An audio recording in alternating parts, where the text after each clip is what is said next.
You just got the invite. No agenda. Just you, your boss, and an HR rep you've never met. You already know it's going to be bad. But what you don't know is that the next 30 minutes aren't a conversation. They're a corporate ritual designed to justify a decision that's already been made. In the corporate world, a bad performance review isn't a surprise. It's a script. Today, I'm showing you how to read between the lines and the exact phrases you need to use to protect your exit or your job. The first thing you need to understand before we get to the mistakes. A performance review is not a conversation. Not really. It is a documentation session. Everything your employer says in that room is building a record, and everything you say in that room is also building a record. Most employees don't know that. They walk in thinking it's a two-way dialogue about growth and feedback, and sometimes it is.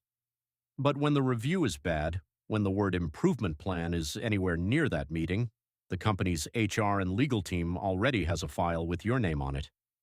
The performance review is just the official moment they put it on paper, so rule number 1, before we even get to the specific mistakes, go in prepared.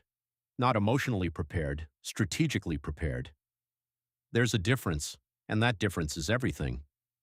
Here's what strategic preparation looks like. Before you walk into that room, you pull together every piece of evidence of your own performance. Emails where your manager praised your work, projects you completed on time or ahead of schedule, metrics you hit, positive feedback from clients or other teams. You write it down, you organize it. Because if feedback appears in that meeting that you have never heard once before, your evidence is the only thing that can counter it. I've seen it happen over and over. An employee sits down for a review and hears for the first time that their communication has been a problem for months. Their response? Silence, shock, and then the words that seal the deal. Let's start with the mistakes now. Mistake number 1, saying, "This is the first I'm hearing of this." You think you're pointing out their failure to manage you. But here's the translation. You are oblivious to feedback and lack self-awareness. Documented. Don't give them that ink. Instead, use this golden phrase. I'm surprised to hear this now, as our previous one-on-ones didn't highlight these specific concerns. Can we look at the documented feedback from those dates? You've just flipped the burden of proof back onto them. Mistake number 2, getting emotional. I get it. It's unfair.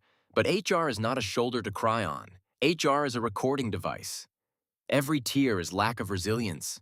Every raised voice is unprofessional conduct. Stay clinical. If you feel the heat rising, use this golden phrase. I hear what you're saying. I'd like some time to review this carefully and respond in writing. It's a tactical pause. You aren't a victim, you're a witness. If you're sitting in a conference room right now watching this under the table, subscribe. I'm Sky, and I'm here to make sure you stop being exploited and start getting ahead. Now let's get to the biggest trap of all. Mistake number 3, refusing to sign the document. You think it's an act of rebellion. You think if you don't sign, it's not real. HR loves this. It lets them write employee refused to participate, which looks like insubordination to a judge later. You don't have to agree, but you must acknowledge. Use this golden phrase. I am signing this to acknowledge receipt of the document, but my signature does not indicate agreement with its contents. I will be providing a written rebuttal for my file. Then literally write that sentence above your signature. Mistake number 4, going quiet. You leave the room, you're embarrassed, and you stop talking to your team. This is exactly what they want. They want you to fade away so the documented pattern of your failure becomes the only story. The moment you leave that room, the clock starts. Send a follow-up email immediately. Use this golden phrase. Following up on our meeting, I've noted several inaccuracies we discussed.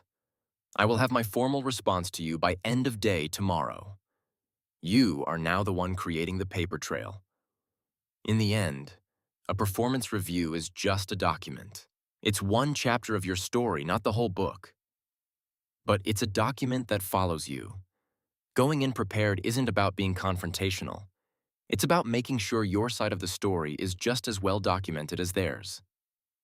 If this video helped you, smash that like button and subscribe, and drop a comment below.